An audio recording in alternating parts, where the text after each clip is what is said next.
Hi, my name's Bill Harley. This is my book, Now You Say Yes, coming out this August from Peachtree Publishers. I've been instructed to read you the first chapter. Let's find out how I do.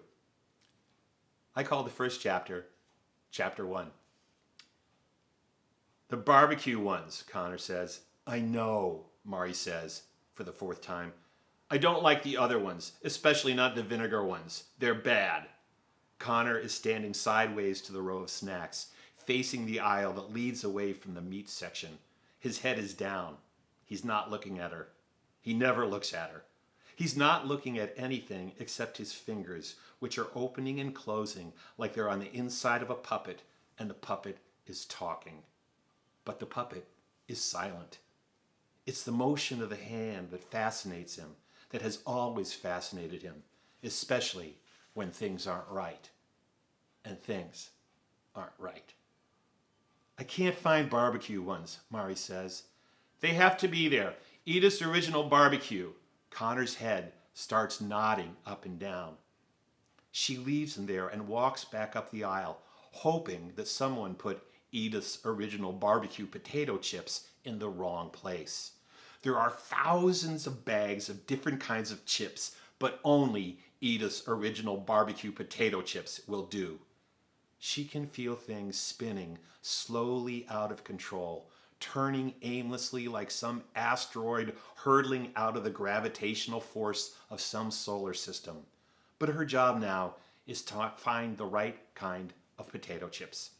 Edith's, Conor repeats, loud enough for people in the aisle to turn and stare at him. He doesn't stare back because he's an asteroid too, oblivious to the planet normal. The other people in the aisle have sighted him through their own telescopes, planted firmly on normal, and they have stepped back to readjust the lenses. A woman with a baked-on tan, decked out in a fancy pantsuit from Rodeo Drive, turns her cart and heads in the other direction. Edith's Original BBQ potato chips with the taste of real smoke and peppery barbecue. Home-style recipe, 10 ounces net weight. Conor recites from the hard drive of his memory. Edith's. I know, Mari mutters. There they are. Thank God. What idiot put the Edith's with the Lays? Here, she says, grabbing a bag. Conor turns to her, takes the bag from her hands, and clutches it to his chest. Without a word, he makes a hairpin turn and heads towards the checkout line in fourth gear, ignoring everything around him. The express line is 6 customers deep. There are too many people around, and Conor is beginning to stim. Stim. Stimming. Short for stimulating or self-stimulating. It's what some people on the autism spectrum do when things get weird for them, which is pretty often. If you're not used to it, it's one of the most disturbing parts of being around someone on the spectrum. It just looks crazy, whatever crazy means. People pretend to ignore Conor, which means they stare at him when they think no one will notice. Mari has seen this 1,000 times. Right now, he's pretty interesting, since he's muttering the slogan of Edith's Original BBQ potato chips under his breath, holding the chips to his chest with one arm and staring at his flapping fingers with the other. It's times like this that makes Mari want to shout, Excuse me, may I have your attention? This is my brother, Conor. He's 9 years old and is on the autism spectrum. Call it Asperger's. He may seem weird to you, but he's smarter than you'll ever be. And yeah, he doesn't look like me. I'm adopted and he's not. Mind your own business. But that would attract more attention and be a bad idea. Mari has many bad ideas. Mari slips her backpack off her shoulder and pulls her wallet out of the back pocket of the pack, hoping she has enough cash to buy the chips. We have to pay for the Edith's Original BBQ potato chips now, Conor announces. Everyone in every checkout line turns and looks at him. He has no clue about how he affects others. Mari wishes she could care as little as he does about what others think. Coming to the supermarket was now officially one of her really bad ideas. But she had to get him out of the hospital, and the Vons supermarket was just across the street. She's in charge of Conor, but she's anxious about her mom. The store is crowded, the line is long, and someone in front of them has decided 13 items is okay in the express line. It's the woman with the baked-on tan. Perfect. Rodeo Drive lady is checking out her phone while the cashier rings up her items, and everybody waits. "You can open the chips now," Mari says to Conor. "No," he says, shaking his head. "They aren't purchased yet."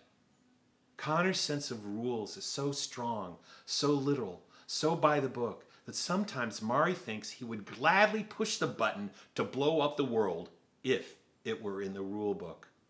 On the other hand, if a rule doesn't fit in with the official rules and regulations of Conor's world, there's no way he would follow it, even if it was a federal law and they'd send him away for life. Mari's heart catches. Conor's world. That's what Mom calls his grid, his framework, his understanding of everything around him. "I can't eat them until they're purchased," he repeats. "They are still owned by the store until they are paid for." Mari remembers when Mom set this rule, the day when Conor opened up 4 candy bars in the checkout line, which made perfect sense to do since they were sitting there at eye level, asking to be opened. "It's okay to eat them while we wait," Mari counsels. "We should pay now," he says. People look away. If it weren't so annoying, it would be funny. If a normal teenager talked out loud like this, being inappropriate, his friends would laugh at his brashness. It's funny because it's breaking a rule. You're not supposed to talk this loud in a line of people you don't know. It would be hilarious.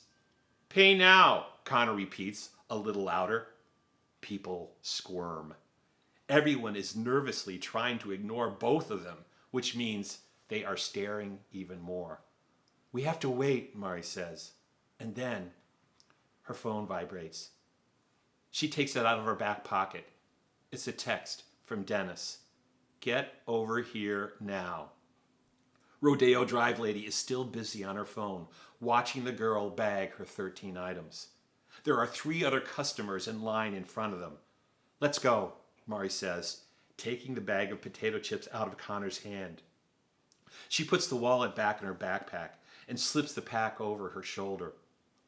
"We haven't completed the sale," he says, loud enough for half the store to hear. "We can't leave until we complete the sale. Then they belong to us."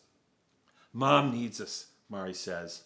Holding out the potato chips, she turns and walks past everyone in line. She doesn't look at anyone. She's hoping it will work, and it does. Like a dog tracking a rabbit, Conor follows the potato chips. They're out the door and headed across the street to Hamilton Memorial Hospital, where their mom is on a bed with all sorts of tubes in her, and their mom's stupid boyfriend, Dennis, is waiting for them, acting like he has the right to order Mari around.